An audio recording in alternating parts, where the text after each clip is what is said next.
Meat and dairy were a staple in many cultures around the world who were revered for their martial prowess, longevity, and vigor. Today, there remains a few indigenous and isolated cultures who still subsist primarily on raw dairy and meat and accredit a great deal of their martial prowess and longevity to their animal products. A few amongst these high-protein and dairy-consuming cultures are the Pashtuns, Tajiks, the Hunza, and other indigenous tribes of the Afghanistan-Pakistan mountain range, the Chechens, Circassians, Dagastanis, and other indigenous mountaineers of the Caucasus mountain range, the Turkic and Mongol tribes of the Central Asian steppe, and the Massai, as well as other tribes belonging to the Nilotic pastoralist nomads of Africa.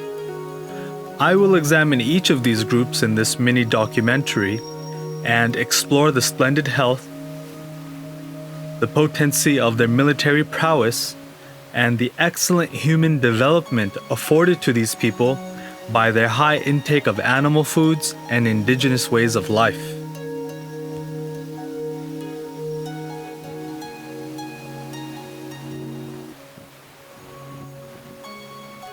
Indigenous Caucasians of the Caucasus mountain range live in very isolated, underdeveloped, and pristine environments. In modern times, they have gained high repute for their longevity. Tucked away in their high mountain enclaves, they have managed to fend off domination from foreigners for much of their history. During the 18th century, they would be attacked and subjugated to genocide by Imperial Russia during Russia's conquest of the Caucasus. Though the Caucasians lacked in military technology, they fought valiantly, offering 100 years of resistance to the Russian aggressors. The Caucasian culture can be characterized as martial in nature and chivalric in spirit. They take great pride in developing and grooming intelligent and beautiful women, who were historically sought after in the royal courts of various dynasties throughout history.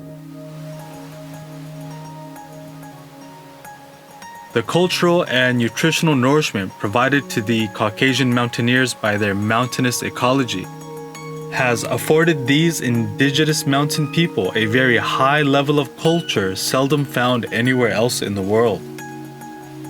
Of all the native foods available to these mountain people, it is their raw fermented milk products which they cherish the most.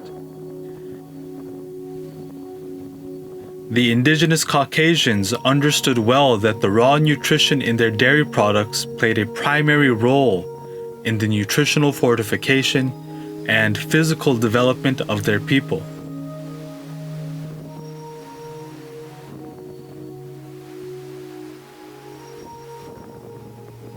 Nestled in the mountains connecting Afghanistan, Tajikistan, and Pakistan, we find people belonging to the East Aryan ethno-linguistic family, such as the Hunza, the Pamir Tajiks, and the Hindu Kush Pashtuns, as well as other indigenous East Aryan groups.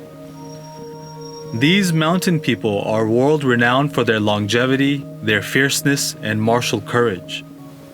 Their lands have been known as the graveyard of many armies who ventured into their territories. Conversely, their lands have also blossomed forth numerous dynasties and empires throughout history.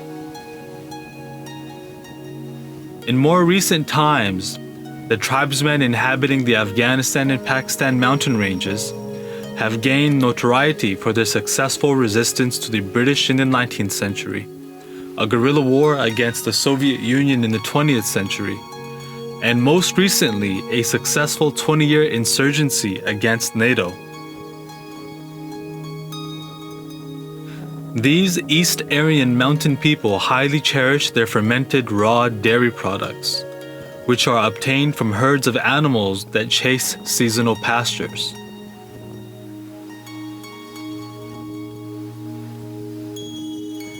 It is interesting that the invincible Mongols only suffered 2 defeats in Asia, and both were at the hands of these East Aryan semi-nomadic tribesmen.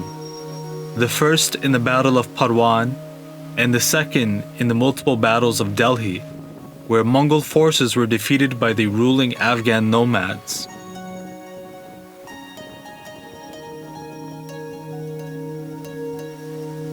The unstoppable Mongols shared a common cuisine with these fiercely independent Aryan tribesmen, namely a diet that was high in raw fermented dairy and meat products. The agrarian cultures of China, Central Asia, the Middle East, and the Indian subcontinent, who lived primarily on plant foods, could not afford to offer resistance of similar vigor to foreigners as did the East Aryan mountain tribesmen, owing to the inferior nutrition and vigor afforded by agricultural plant foods.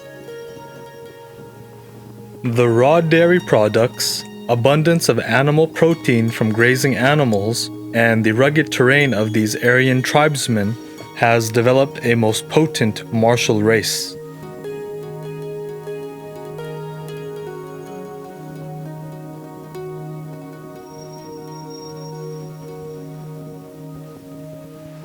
The Turkic and Mongol tribes inhabit the Central Asian steppe, which is a vast grassland that has historically been inhabited by pastoralist and equestrian nomads.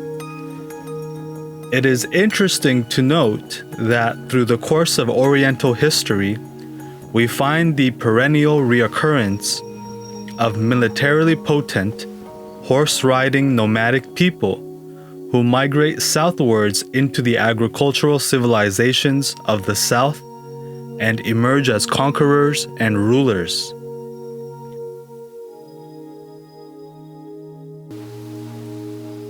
These nomadic conquerors throughout history have varied widely in their genetic and racial constitutions.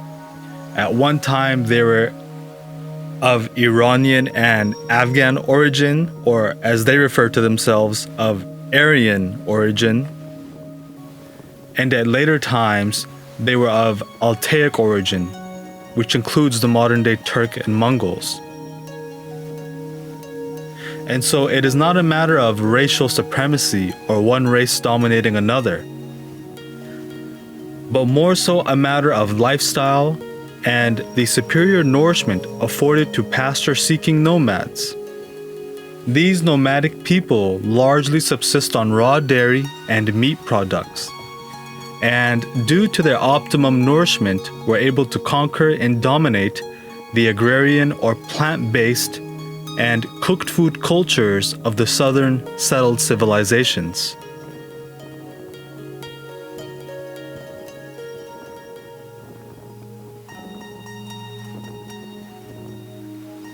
One of the more recent and perhaps most well-known phenomena of militarily potent horse-riding nomads conquering southern civilization was that of Genghis Khan and his nomadic armies devastating and conquering the Islamic Persianate world during their golden age.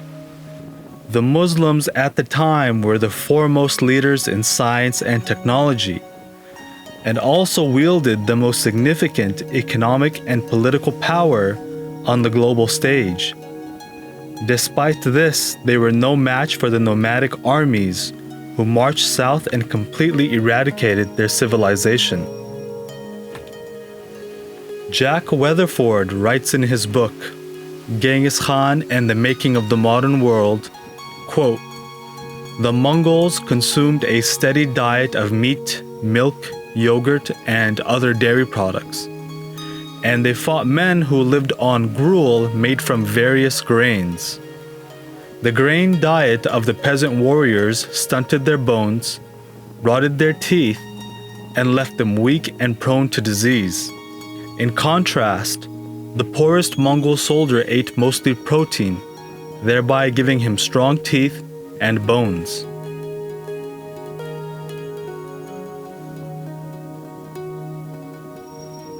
The Nilotic tribes of Africa include tribes such as the Massai, Samburu, Turkana, and several others. They are a semi-nomadic, pastoralist people and are known to excel in long and middle distance running.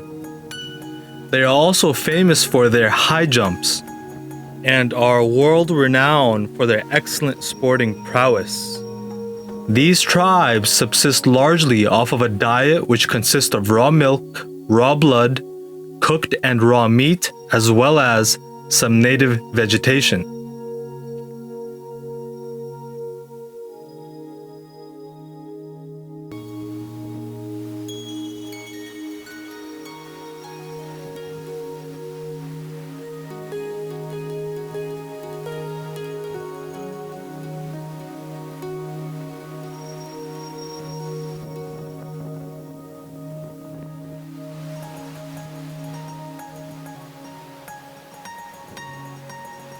Young Maasai men combat predatory animals such as lions and safeguard their herds of cattle with only their spears. They have incredible skill and bravery in defending their cattle and will readily kill a lion using only their spear. Weston A. Price says of the Nilotic tribes in his magnus opus, Nutrition and Physical Degeneration, quote, "The Nilotic tribes have been chiefly herders of cattle and goats, and have lived primarily on dairy products including milk and blood, with some meat and with a varying percentage of vegetable foods. It was most interesting to observe that in every instance these cattle people dominated the surrounding tribes. They were characterized by superb physical development, great bravery, and mental acumen that made it possible for them to dominate because of their superior intelligence. Amongst these Nilotic tribes, the Maasai forced their way south and occupy a position between two of the great Bantu tribes, the Kikuyu and the Wakambu. Both of these latter tribes are primarily agricultural people." End quote. My name is Vera Samad. I am a polymath and a regenerative farmer with expertise in many areas. My published works are available on Amazon, in which I share my ideas on health, nutrition, as well as spiritual and physical development. Please subscribe for future videos, like and leave your comments below. Thank you and have a wonderful day.